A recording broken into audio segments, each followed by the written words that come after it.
부르겠습니다. 당신의 그 순종이 전부에서 내가 지은 나이, 당신의 그 사랑이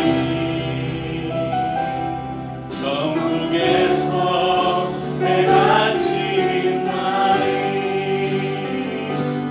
당신의 그 찬송이 전국에서 내가 지은 나이, 당신의 그 헌신이 전국에서 내가 지은 나이, 주님이 기억하시며 주님이 기억하시며 족하리. 불타는 사명으로 가득 찬 모습, 천사도 흠모하는 아름다운 그 모습, 전국에서 내가 지은 날, 주님이 기억하시며 족하리. 주님이 말하지 않아도 우리 주님이 그 이름을 마음에 새기시고 기억하십니다. 나는 사명으로 가득 찬 모습, 천사도 흠모하는 아름다운 그 모습, 전국에서 내가 지은 나이, 전국에서 내가 지은 나이, 전국에서 내가 지은 나이. 예, 목사님 말씀하신 것처럼 저희가 지금 안식년, 이제 저희 선교사들은 보통 다 일정 기간 똑같은 건 아니지만 어느 정도 기간 선교지에 있다가 한국에 와서 그 안식년을 갖습니다.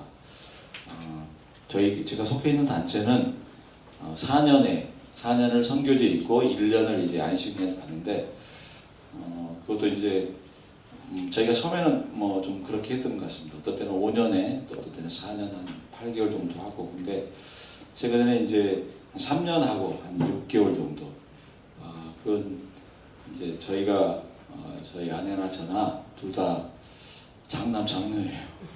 근데 이제 양가 부모님들이 연로하시니까 조금 조금이라도 더 어떻게 보면 한국에 들어와서 이제 뭐 저희가 효도를 열심히 하는 건 아니지만 그래도 본인들 얼굴이라도 배우면 좋겠다. 그래서 이제 보통 3년에 한 6개월 정도 저희가 안식년을 갖고 있습니다. 그래서 지난 11월에 시작했고, 예, 이제 4월 말 5월 초에 다시 캄보디아로 돌아갑니다. 그래서 오늘 길리에 교회 우리 성도님들과 함께 하나님께서 정말 기뻐하시는, 또 하나님이 하시는 선교는 어떤가 말씀과, 또 그걸 캄보디아 상황 가운데서 저희가 어떻게 적용하고 순종했는가를 좀 나누고자 합니다. 오늘 우리가 방금 읽었던 성경의 본문의 배경이 되는 것은 이제 선교사 바울, 우리가 보통 선교사 바울, 사도 바울이 제2차 전도여행 중에 교회를 개척한 지방, 곧 고린도 지방입니다. 이제 사도 바울이 우리가 사도행전을 보게 되면 이제 드로아에서 성령님을 통해서 보여주신 환상을 보고 그가 이제 유럽으로 넘어가서, 지금의 그리스 땅이죠. 유럽으로 넘어가서 첫 번째 복음을 전하는 곳이 바로 빌립보입니다. 근데 이제 빌립보 지방에만 그가 머물러 있는 것이 아니라 데살로니카, 베레아, 아테네, 이제 남쪽으로 그 지금의 그리스 지방을 따라서 도시마다 가서 복음을 전하고 교회를 개척합니다. 이제 아테네를 지나서 더 남쪽으로 가서 마침내 고린도라는 지방에서 복음을 전하고 교회를 개척했었습니다. 나중에 이제 집에 가서 혹시 사도행전 여러분이 잘 읽어보시면 18장 1절부터 17절까지 사도 바울과 그 일행들이 고린도 지방에 머무르면서 어떻게 복음을 전하고 교회를 개척해 나간에 대한 이야기가 잘 나와 있습니다.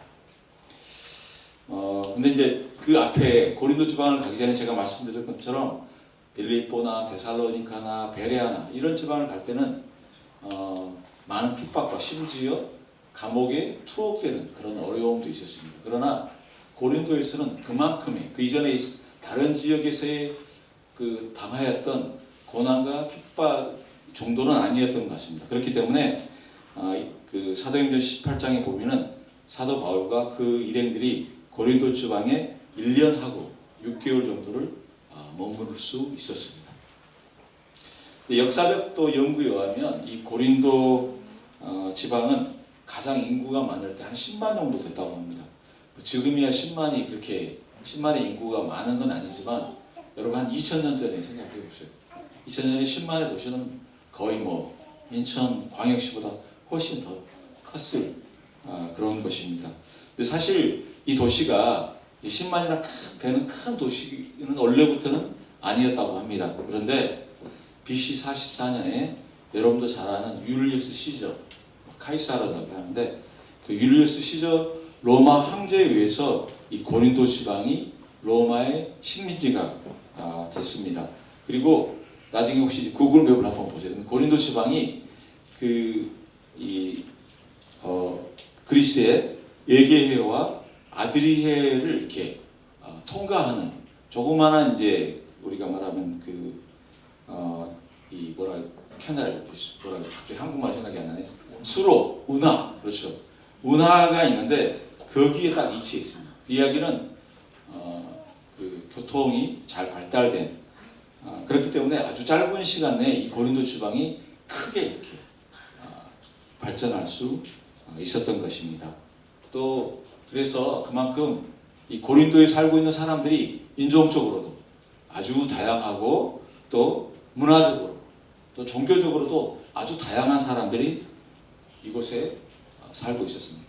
쉽게 이야기하면 고린도 지방은 아주 다양성을 가진 그런 곳이었습니다.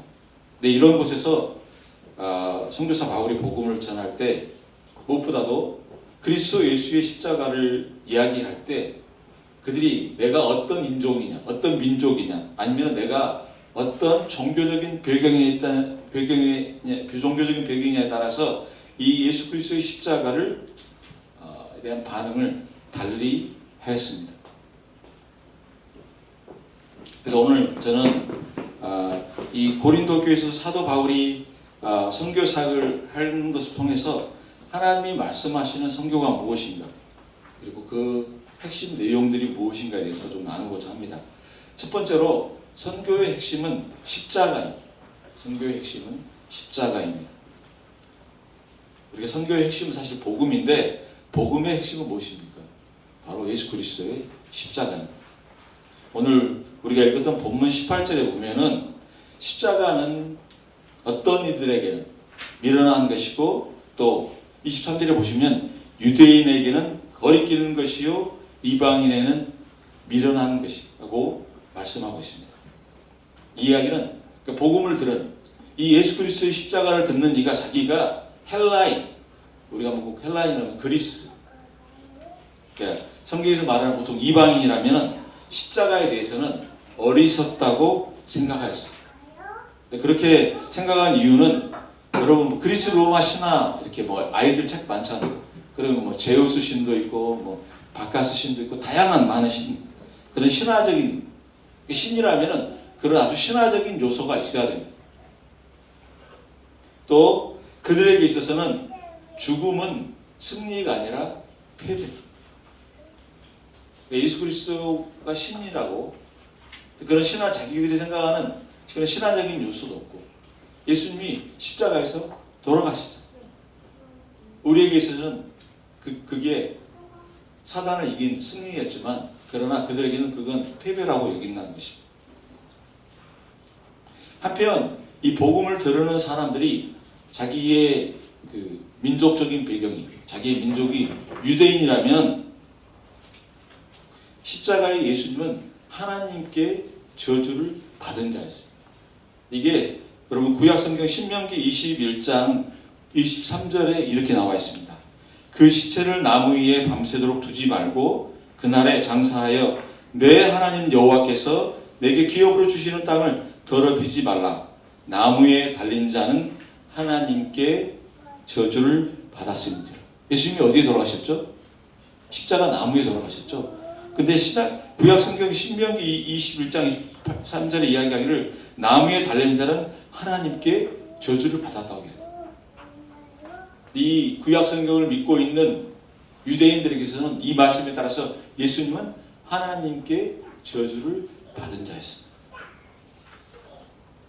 제가 앞에서도 이야기했던 것처럼 사도 바울과 그 일행들이 이 십자가의 복음을 전할 때 정말 유대인에 따라서 아니면은 헬라인에 따라서 자기의 종교적이고 문화적인 배경에 따라서 그 반응을 달리했던 것입니다.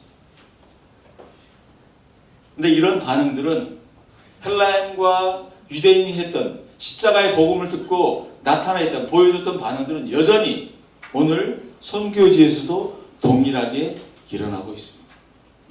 제가 있는 캄보디아에서도 제가 열심히 복음을 전하고 십자가의 예수님을 전할 때 캄보디아인들도 오늘 유대인이 했던 것처럼 또 헬라인이 했던 것처럼 그렇게 반응을 나타낸다는 것입니다. 저하고 이제 아내는 1999년 7월에 캄보디아에 갔습니다. 시간이 많이 지났죠. 올해 2024년이니까 벌써 25년. 네. 25년 참 시간한테 금방 갔던 것 같은데 제가 1999년 7월부터 캄보디아에서 선교 사역을 해오고 있습니다. 근데 이제 복음을 전하고 교회를 개척하고 여러 사역들을 할 때 우리 캄보디아 현지인들을 대상으로 저희가 사역하고 있습니다. 근데 가끔은 이들을 향해서 훈련도 하고 말씀도 전하고 전도할 때마다 아주 가끔은 어떤 어려움들을 만나게 됩니다. 특별히 전도할 때 어떤 어려움들을 만나게 됩니다. 그럴 때마다 제가 떠오르는 궁금함이 있어요. 이들이 무엇 때문에 이 십자가에 대해서 예수님에 대해서 받아들이지 않는가? 도대체 캄보디아 사람들은 어떤 사람들인가? 이 사람들 소위 말하는 이 사람들이 가지고 있는 세계관은 무엇인가? 좀 이들을 좀 알아야 되겠다는 그런 생각이 들었습니다. 그래서 나름대로 책도 보고 직접 이제 캄보디아 사람들을 향해서 질문도 하고 그래서 이제 나름대로 또 역사도 공부 좀 하고 그러다가 제가 이제 그때 아까 우리 목사님 7년 전이었는데 그때 제가 2017년에 안식년을 또 마침 얻어서 한국에 와서 공부를 했습니다. 서울에 있는 어느 대학교에 대학원에 동남아시아 학이라는 게 있습니다. 이 대학원 과정은 동남아시아를 공부하는 역사, 정치, 경제, 문화를 공부하는 그래서 거기 가서 좀 캄보디아 한번 좀 공부해야 되겠다. 그래서 이제 2017년에 석사과정을 등록하고 캄보디아 역사를 공부했습니다. 그래서 이제 하나님께서 은혜를 주셔서 제가 졸업 논문도 쓰고 그 학위를 취득할 수 있었습니다. 근데 그때 제가 썼던 석사학위 논문 제목이 뭐였다면 캄보디아 상자부 불교 승가에 대한 프랑스 식민 정부의 통제와 승가에 대응 1916년 승려의 신분증 발급 및 이동에 관한 법령을 중심으로 저도 아직 외우지도 잘 못합니다. 네. 제가 이제 이런 캄보디아 역사를 특별히 캄보디아 불교에 관련했던 역사를 이렇게 논문으로 쓴다 그러니까 저의 논문을 지도해 주는 지도 교수님도 제가 선교사라는 걸 알고 있었는데 기독교 선교사가 왜 불교에 관해서 이렇게 공부하냐고 저한테 질문했던 것 같습니다. 예, 아무튼 제가 이 논문을 준비하면서 캄보디아 불교에 대해서 왜 캄보디아 불교가 중요하다면 캄보디아인들이 한 1600만, 1700만 정도 되는데 그 중에 95%가 불교도입니다. 그리고 캄보디아에 불교가 들어온 역사가 2000년이 넘습니다. 근데 캄보디아 사람들에게서 불교는 우리가 기독교, 불교, 이슬람교 그런 종교의 하나일 수도 있지만 그 너머 마치 자기의 삶의 모든 것이 태어나셨다. 그러니까 어떤 책에 보니까 캄보디아인이 누구냐에 대한 답은 불교도다. 그러니까 캄보디아의 정체성은 바로 불교라고. 그래서 불교에 대한 좀 연구가 필요. 캄보디아인들을 알려면 그러다 보니까 제가 이제 공부를 이렇게 했었는데 이제 그래서 캄보디아의 불교에 대해서 조금씩 알기 시작했습니다. 그래서 가끔은 전도할 때 이제 불교와 기독교에 대한 비교를 해 합니다. 불교는 이런 거고 기독교는 이런 거다. 그러면 가끔은 캄보디아 사람들이 어떻게 나보다 더 불교에 대해서 잘 아냐고 이야기합니다. 자기들도 잘 모르는데. 근데 제가 이제 그런 캄보디아 불교에 대해서 공부를 하면서 발견한 캄보디아 불교에서 가장 중요한 교리, 우리로 이야기하면 교리는 캄보디아 말로 본이라는 게 있습니다. 이게 우리말로 이야기하면은 공덕사상, 공덕사상. 혹시 공덕사상 아시죠? 공과 덕을 쌓는 것. 공을 쌓고 덕을 쌓는 것. 그래서 이 캄보디아인들은 이 공덕을 쌓기 위해서 특별히 다양한 많은 행사에 참여합니다. 근데 이를 캄보디아 말로 이야기하면 투어본이라고 이야기하는데 이제 이 이야기는 행사에 참여함으로써 그 공을 그리고 덕을 쌓는 것입니다. 그래서 이 사람들은 이제 캄보디아에 가면은 그 거의 일주일에 이렇게 마을에 있으면 일주일에 최소한 두 번은 뭔가 큰 행사가 있습니다. 마을 내에. 뭐 그게 장례식일 수도 있고 결혼식도 있고 아니면은 절에서 뭔가 있을 수 있고. 그때는 캄보디아 사람들이 다 거기에 참여합니다. 여기 참여한다면 그 참여함으로써 내 공을 쌓고 덕을 쌓기 때문입니다. 근데 이제 이 캄보디아 사람들에게 이 공덕을 왜 더 공을 쌓고 덕을 쌓고 한다면은 지금 생에 이 생애가 다음 생의 결과물로 나타난다고 믿기 때문입니다. 제가 언젠가 와서 보니까 한국 사람들도 불교도가 된 것 같아요. 기독교인도 그렇게 하고 이제 내 생에서 이번 생에서는 이생망이란가요? 예. 근데 캄보디아 사람들 그게 자기들의 세계관이고 자기들의 믿음입니다.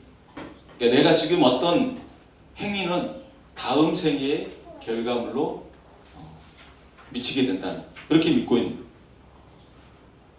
그래서 제가 보니까 마치 이건 그런 공덕을 쌓는 투어원이라는 것은 점수 따기 같다는 거죠. 점수 따기. 그러니까 예를 들어서 가장 큰 공을 쌓고 덕을 쌓는 게 뭐냐면은 내가 승려가 되는 겁니다. 캄보디아에서.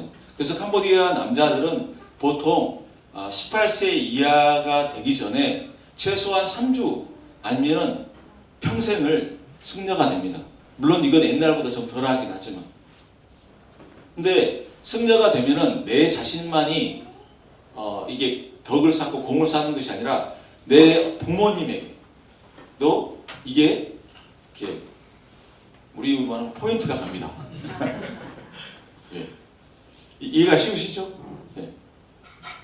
그래서 부모님께 효도하는 것은 내가 승려가 되는 것입니다. 그게 가장 큰 포인트 아니면 점수 따기입니다.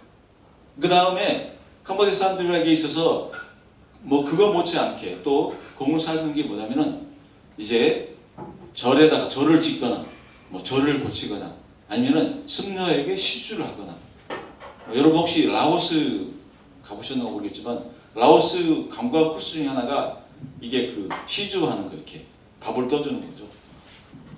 근데 그건 이제 그만큼 라오스 똑같이 캄보디아 사람들에게서 큰 이게 공을 쌓는 것입니다. 그래서 캄보디아 사람들이 나이가 이제 들어가시면 이제 거의 돌아가실 쯤 되면 하는 일, 가장 중요한 일이 하나 있습니다. 그건 뭐냐면 날마다 이제 밥을 싸가지고 반찬을 싸가지고 절에 가서 스님에게 공양하는 겁니다. 이야기는 무슨 소리냐면 그동안은 점수가 부족하잖아요.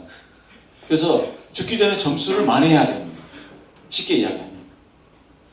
그래서 캄보디아 그 사는 노인들의 대부분들이 그 하는 일 중에 하나는 날마다 아침에 절에 가요. 그 일이. 그래서 이런 캄보디안들에게 구원은 철저히 전적으로 자신의 행위에 달려있다고 믿습니다. 이런 캄보디아인들에게 그리스도의 십자가를 통해 구원받음은 밀어나기도 하고 거리끼는 것이기도 합니다. 실제로 제가 아주 오래전이긴 하지만 이제 지금은 저희가 살고 있는 곳이 시엠리베라는 앙코르와트가 있는 지역인데 그전에는 그 반대쪽에 살고 있었습니다. 이제 99년에 가서 2001년부터 저희가 교회 개척을 시작했는데 그곳에서 이제 교회 개척을 할 때 또 전도할 때였는데 이제 그 조그마한 동네에 복사집이 하나 있었습니다. 이제 복사집 주인 몇 번 이제 복사할 일이 있다 보니까 자주 이렇게 가서 얼굴도 보고 이제 이렇게 관계를 좀 트기 시작했죠. 이 사람을 좀 전도를 해야 되겠다 기도하면서 이제 벼르고 있다가 마침 기회가 와서 제가 그분에게 가서 전도를 했습니다. 근데 마침 전도하러 갈 때 제가 전도지를 들고 왔는데 전도지가 어떤 전도지였냐면 그 예수님이 십자가에서 이렇게 돌아가신 그 그림이 그려져 있는 그런 전도지를 들고 가서 전도를 했습니다. 제가 이게 그 전도지를 보여주면서 이제 예수님에 대해서 그 십자가에 대해서 이야기했습니다. 그분이 이렇게 진지하게 듣고 있다가 그분이 이렇게 말씀하셨습니다. 도대체 이렇게 예수라는 사람은 전생에 무슨 잘못을 그렇게 많이 해서 이렇게 큰 고통을 겪으면서 죽어야 해? 캄보디아 아까 제가 말씀드린 캄보디아 불교도들은 지금의 당하는 고통은 이전에 내가 뭔가 악행을 했기 때문에 그 결과 그 벌로 내가 예수님이 십자가에서 그렇게 참혹하게 고난받고 고통당하심은 그 캄보디아 불교도의 눈에는 그 전생에 뭔가 큰 잘못을 했기 때문에 이런 큰 고통을 받는다고 믿고 있기 때문에. 근데 그 사람에게 있어서 예수님의 십자가는 어리석게 보인다는 것입니다. 그래서 예수님은 그 사람에게 있어서 결코 구원자가 될 수 없고 오히려 예수님의 십자가는 그 사람이 캄보디아 사람들이 구원을 얻는데 방해가 될 뿐이었습니다. 하지만 십자가가 그들에겐 어리석고 구원을 얻는데 방해가 된다 하여도 우리는 결코 예수님의 십자가를 양보할 수 없습니다. 오직 예수 그리스도만이 유일한 구원자 되심을 선포하는 것이 진정한 선교의 본질입니다. 핵심입니다. 우리가 구원을 얻으면 우리의 노력이 아닌 오직 십자가에 위해서 우리의 죄를 대신하여서 죽으시고 3일 만에 부활하신 이 사실을 믿는 것이라는 것을 우리가 선포하는 것이 바로 선교의 본질이라는 것입니다. 내가 복음을 부끄러워하지 아니하노니 이 복음은 모든 믿는 자에게 구원을 주시는 하나님의 능력이 됨이라. 먼저는 유대인에게요, 그리고 헬라인에게로다. 두 번째로 선교는 십자가의 미련함. 이제 우리가 어떻게 선교를 할 것인가? 그것은 십자가가 가지고 있는 희생 그리고 사랑으로 해야 한다는 것입니다. 고린도에 살고 있는 이들은 사도 바울이 전한 그 복음의 내용, 예수님의 십자가가 어리석을 뿐 아니라 사도 바울이 이렇게 전도하고 복음을 전하는 그 방법 자체도 어리석은 것으로 그들은 치부하였습니다. 여러분 다시 21절에 보게 되면 하나님의 지혜에 있어서는 이 세상이 자기 지혜로 하나님을 알지 못하므로 하나님께서 전도에 미련한 것으로 믿는 자들을 구원하시기를 기뻐하셨도다. 바울은 앞서서 19절의 말씀에 이사야 29장 14절의 말씀을 인용하면서 세상의 지혜로는 하나님의 지혜, 곧 복음의 비밀을 알 수 없음을 단연코 이야기합니다. 그것은 아마도 당시에 고린도에 있어서 스스로 지혜롭다고 말하는 자들이 많았기 때문입니다.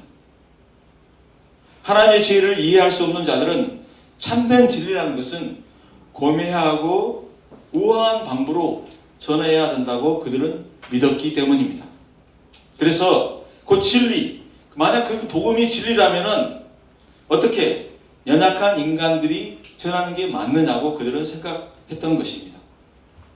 제가 고등학교 다닐 때 제 사촌 동생이 저하고 동갑이었는데 이제 전도를 했습니다. 근데 막 이제 뭐 고등학생이니까 막 우김도 하고 막 말도 안 되는, 아무튼 제가 이제 전도했는데 제 사촌 동생이 그렇게 이야기하는 것이었어요.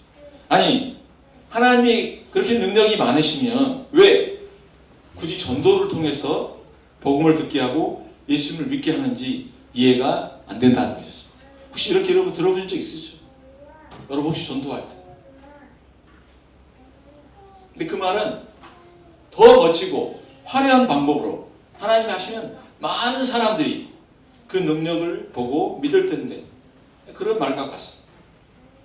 세상 사람들에게는 그리스도의 십자가도 어리석게 보이지만 그 진리를 선포하는 방법도 어리석게 보였던 것입니다. 요한복음 20장 21절에 보면은 예수님은 성부 하나님께서 예수님을 이 땅에 보내셨다고 말씀하시면서 이제 당신의 제자들을 세상에 보내시겠다고 말씀하십니다. 이게 어떻게 보면 선교의 명령입니다. 성자 되신 예수 그리스도가 성부로부터 이 땅에 스스로 진리 되시고 우리에게 구원의 길을 보여주시기 위해서 오셨던 것처럼 이제 당신의 제자들이 곧 우리들도 세상으로 보냄을 받아서 예수 그리스도의 십자가를 증거하라고 하신 요한복음 20장 20절 말씀이 선교의 어떻게 보면 명령입니다. 그런데 그 성육신하신 예수님, 이 땅에 오신 예수님은 철저하게 인간의 연약한 몸을 입으시고 이 땅에 오셨습니다. 그리고 십자가에서 고난을 당하셨습니다. 예수 그리스도가 구원자, 곧 메시아 되심을 보여주신 것은 성경에 보면 그 수많은 기적과 이사도 있지만, 그러나 무엇보다도 십자가에서 고난 당하셨기 때문입니다. 곧 연약함으로 그 진리를 우리 가운데 드러내신 것입니다. 이에 그래서 사도 바울과 이제 예수님께로부터 보냄을 받은 자, 사도 바울과 그의 제자들도 이 복음을 전하기 위해서 희생과 고난을 기꺼이 감수하였습니다. 아마도 고린도에 사는 이들에게는 선교사의 그런 방법들, 복음을 전하는 방법들이 무모하고 무가치하다고 생각했을 것입니다. 1956년 남미 에콰도르, 저는 가보지 않았지만 남미 에콰도르라는 나라가 있습니다. 그곳에 있는 한 부족에게 복음을 전하다가 5명의 20대 젊은 선교사들이 죽임을 당하였습니다. 그때 세상의 많은 이들이 그것에 대해서 무모하다고, 어리석은 행동이 아니냐고 힐난하였습니다. 과연 그럴 만한 가치가 있느냐고 세상의 사람들은 질문하였습니다. 그러나 결국은 누군가가 그곳에 그 부족에게 가야 했습니다. 그 짐 엘리엇을 비롯한 5명의 젊은 청년들이 하나님께로부터 부름을 받아서 복음을 전할 자로 그곳에 갔던 것입니다. 하나님의 일하는 방식, 하나님의 진리를 이 땅 가운데 나타내는 방식은 사도 바울, 예수님으로부터 사도 바울과 이제 1955년에 에콰도르의 한 부족에게 복음을 전했던 그 5명의 젊은 선교사뿐만 아니라 오늘 지금 이곳에서도 동일하게 하나님은 그렇게 일하고 계신다는 것입니다. 지난 2019년에 4월 23일에 저희 가장 사랑하는 동료이자 후배 선교사인 최원율 선교사가 원인을 알 수 없는 질병으로 갑작스럽게 캄보디아 땅에서 숨을 거두었습니다. 저에게 왜 이 선교사님이 인연이 있다면, 제가 2005년에 이 선교사님이 대학을 졸업하고 군대를 마치고 대학을 복학하기 전에 1년 동안 캄보디아 땅 저희 사역지에 와서 1년 동안 함께 살면서 단기 선교사로 일하셨습니다. 그때 하나님께서 우리 사랑하는 선교사님을 장기 선교사, 평생의 선교사로 부르셨어요. 그래서 그때부터 선교사로 준비를 하셨어요. 대학을 마치고 신학대학원을 가고 선교 훈련을 받으면서, 그러다 마침내 2017년 11월에 캄보디아 땅에 장기 선교사로 오셨습니다. 그런데 불과 1년 6개월 만에 그의 나이 38살에 하나님의 부름을 받았어요. 세상의 사람들은 질문합니다. 왜 그렇게 무모한 희생을 치러야 되는지, 왜 그렇게 어리석게 해야 하느냐. 그러나 그런 많은 세상의 질문들 가운데 해줄 수 있는 오직 유일한 답은 바로 예수님의 십자가입니다. 예수 그리스도의 철저한 순종과 희생으로 우리가 구원을 얻었기 때문입니다. 세상은 어리석다고 또 무모하다고 하지만 그분을 따라 기꺼이 고난을 당하면서 복음 전환자들이 있었기 때문에 오늘 우리가 복음을 들었고 우리가 구원을 얻었기 때문입니다. 지금도 열방의 선교 현장 가운데 많은 선교사님들이, 어떻게 보면 복음을 전하는 사람들이 고난과 희생이 있습니다. 곧 연약함으로 예수 그리스도의 진리를 선포하고 있는 것입니다. 이것이 비록 세상이 이해할 수 없고 어떻게 보면 감히 생각할 수도 없지만 그것이 하나님의 선교하는 방식입니다. 세 번째는, 선교는 하나님이 주체가 되십니다. 우리가 선교사이고 여러분이 또 보내는 선교사, 저는 가 있는 선교사지만, 그러나 이 모든 선교의 주체가 되시는 분은 오직 하나님 한 분이십니다. 모든 이들이 미련하다고 생각하지만 하나님은 하나님의 방법대로 일하심으로 그리스도만이 구주가 되심을 고백하고 믿는 자들이 있기 때문입니다. 오늘 우리가 다시 읽었던 성경 본문으로 가면 24절에 이렇게 나와 있습니다. 오직 부르심을 받는 자들에게는 유대인이나 헬라인이나 그리스도는 하나님의 능력이요 하나님의 지혜니라. 제가 서두에 말씀드린 것처럼 사도 바울이 고린도 지방에서 복음을 전할 때 자기가 유대인이면 아니면 자기가 헬라인이면 그들이 나타내는 반응은 어리석거나 또 거리끼는 것으로 받아들였습니다.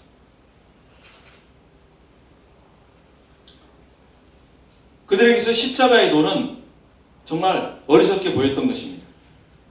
그러나 하나님께 구원을 받을 자는, 그가 유대인이든지 헬라인이든지 하나님의 은혜 가운데 그들은 십자가를 하나님의 능력이요 하나님의 지혜요 우리에게 구원을 주실 하나님의 은혜임을 고백하고 믿게 됐다는 것입니다. 사도행전 18장 9절과 10절에 이렇게 나와 있습니다. 밤에 주께서 환상 가운데 바울에게 말씀하시되 두려워하지 말며 침묵하지 말고 말하라. 내가 너와 함께 있음에 어떤 사람도 너를 대적하여 해롭게 할 자가 없을 것이니 이는 이 성중에 내 백성이 많음이라 하시다. 그 고린도 지방에서 사도 바울이 복음을 전할 때 대부분의 사람들이 이 복음에 대해서 거부하였지만 하나님 말씀하시기를 이 고린도 안에 이제 이 십자가의 복음을 받아들일 자들이 있다는 것입니다.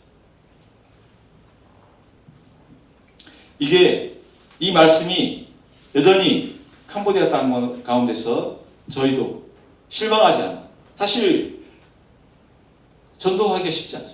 물론 지금 요즘 한국도 전도하기 어렵지만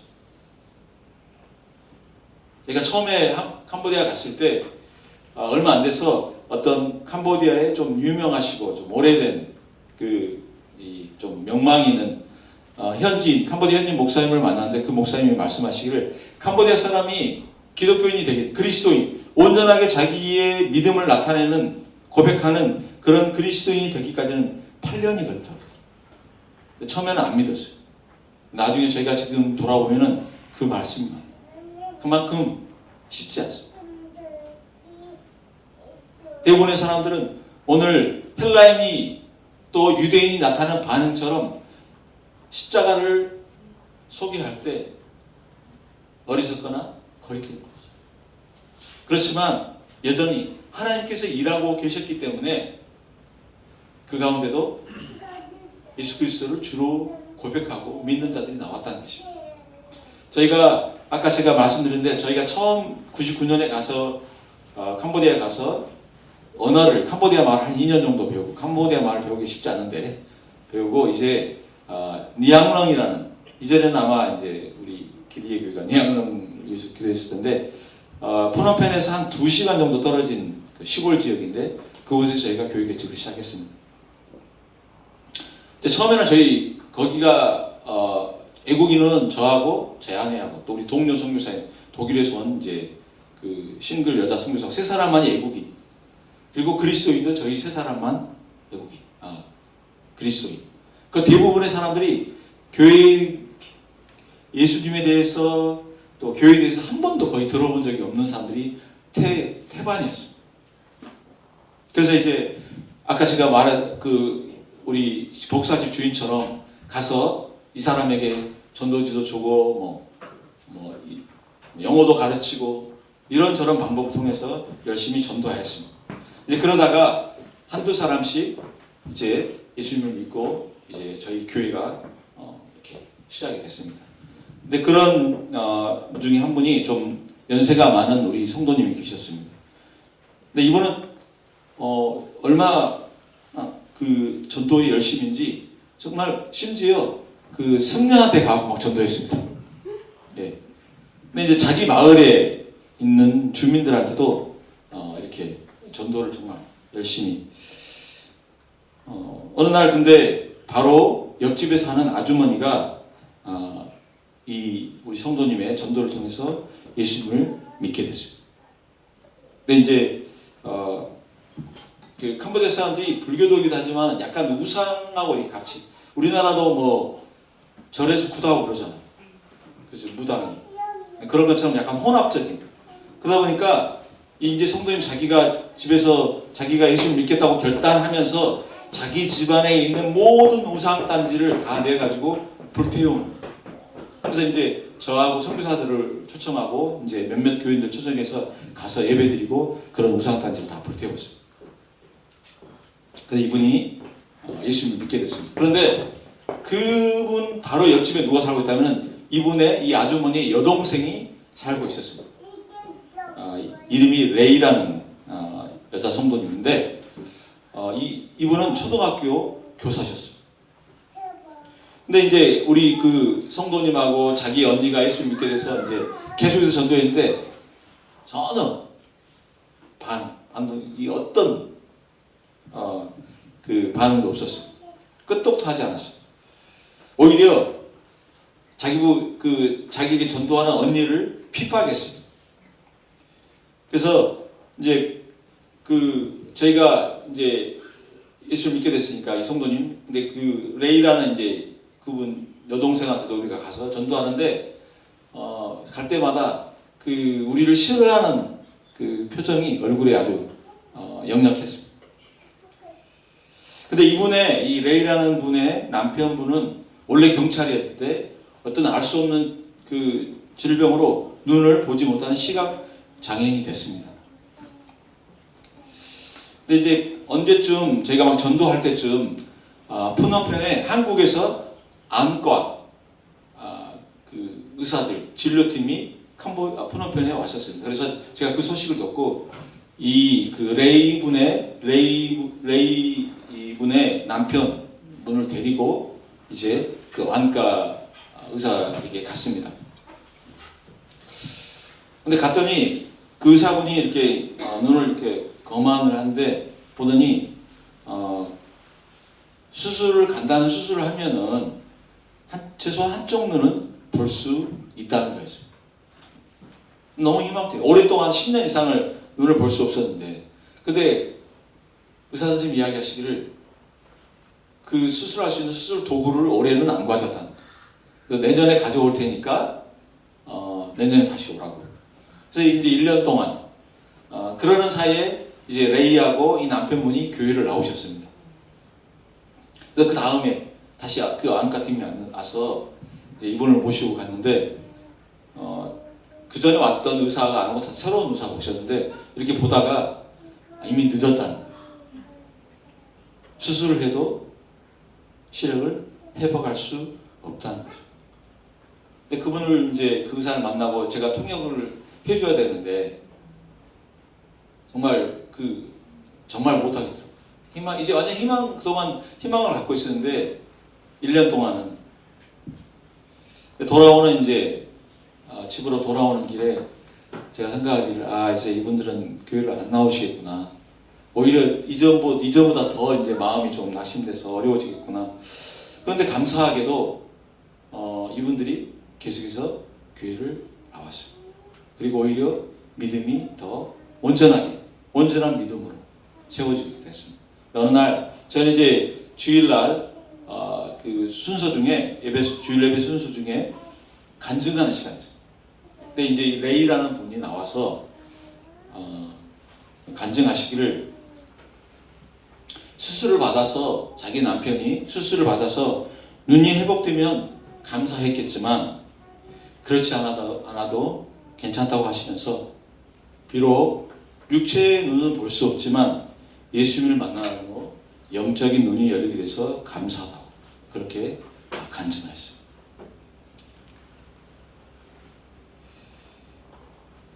우리 레이 성도처럼 정말 그 가운데서도 예수 그리스도의 선택하심과 그 은혜로 말미암아 하나님께 나오는 사람들이 있습니다. 우리 선교사들이 열심히 일하지만 그곳에서 정말 한 사람을 택하시고 부르셔서 하나님의 자녀가 되게 하시는 이 모든 일에 처음부터 끝까지는 하나님이 하십니다. 단지 저희 선교사들은 하나님의 도구가 될 뿐입니다. 말씀을 맺겠습니다. 선교의 주체 되신 성부 하나님은 이 세상을 사랑하셔서 당신의 독생자 예수를 우리 가운데 주셨습니다. 그리고 그 예수님은 연약함으로 순종하여서 십자가의 죽으심으로 우리에 대한 구속을 완성하셨습니다. 또한 우리를 불러 이 귀한 소식이 온 열방 가운데 증거되기를 원하셔서 저와 같이 우리 모두를 이 진리를 나눌 자로 증거할 자로 우리를 부르셨습니다. 오늘 제가 나눴던 선교적인 것은 단지 선교제만 있는 것이 아니라 오늘 우리가 있는 이 모든 영역 안에서 교회의 궁극적인 목표는 바로 선교, 그 진리 대신 예수 그리스도를 드러내는 것, 선포하는 것이 하나님께서 이 교회를 세우신 목적입니다. 그래서 오늘 우리가 비록 우리가 전한 이 예수 그리스도의 십자가에 대해서 거리끼게 생각하고 어리석게 생각하지만 우리는 예수 그리스도의 제자로서 예수 그리스도를 닮기 소망하는 자로서 우리가 헌신을 하고 우리가 희생하고 우리가 때로는 고통을 감수하면서 이 증인된 삶을 나아가야 될 것입니다. 감사합니다. 이 시간에 제가 기도하고 우리 영상을 영상이 2022년에 제가 좀 만들었는데 좀 시간이 됐는데 그래도 캄보디아가 어떻게 생겼고 저희가 어떻게 살아가는가 좀 볼 수 있을 겁니다. 제가 잠깐 기도하겠습니다. 존귀하신 아버지 하나님, 오늘 복되고 아름다운 주의 날을 저희 가운데 허락하여 주셔서 감사드립니다. 하나님께서 참으로 저희를 창세전부터 택하시고 또 부르셔서 하나님의 자녀가 되게 하시며 특별히 주 예수 그리스도의 빛값으로 세우신 아름다운 공동체 교회로 우리를 불러주시고 세워주신 것에 감사드립니다. 특별히 아버지 하나님, 오늘 우리가 주께로부터 부름받은 이 진리를 선포하고 진리를 증거하는 자로 우리를 부르셨사오니 오늘 우리가 온전히 주를 따라서 주께서 행하셨던 방법대로 우리의 삶을 증인된 삶으로 나아가는 귀한 성도들 될 수 있도록 주님 축복하여 주시옵소서. 날마다 주의 성령께서 인도하여 주시고 그 삶을 통해서 하나님께서 영광 받아 주시옵소서. 감사드리고 우리 주 예수 그리스도 이름으로 기도드렸습니다. 아멘. 세상 모든 민족이 구원을 얻기까지